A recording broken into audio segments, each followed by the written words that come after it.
Hey everybody, my name is Richard Beaver. I'm a musical theater professor at Wichita State University. I'm a director, have my own theater company, and basically I've been thinking about musical theater my whole life.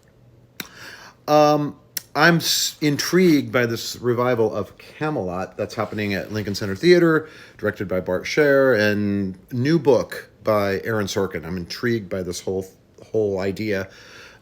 In this program, I've not seen it yet. A friend of mine saw it and let me borrow his program so I could read the interviews in it.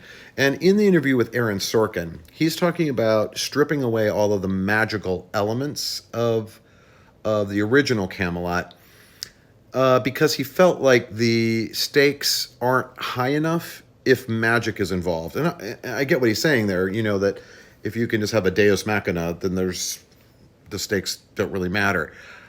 I'd argue that even in the original book by Alan Lerner of Camelot, magic isn't really helping Arthur.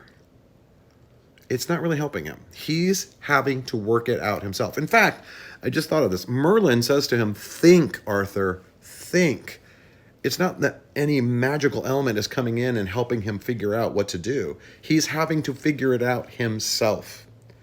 And maybe that's the magic. The magic is that Merlin gets Arthur to believe in himself. I also think like the conflict of the show is the political aspect. It's not really a show about an affair between Lancelot and Guinevere and then a love triangle with Arthur and that they're so upset about having this affair, but they can't help it. They don't want to hurt Arthur. All of that's an obstacle, as is the obstacle of Mordred when he comes in, the illegitimate son of King Arthur, who actually uses the affair of Lancelot and Guinevere to help split apart this round table that Arthur is trying so desperately to make and to change the culture of justice in Camelot.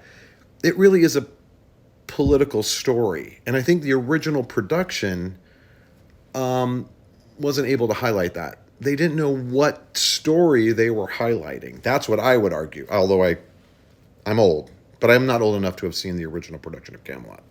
But I would argue, just by looking at the design of it, that this wasn't a story about Arthur's conflict of the political desire versus the affair. It's just that the affair and then the appearance of Mordred are obstacles to him getting this done.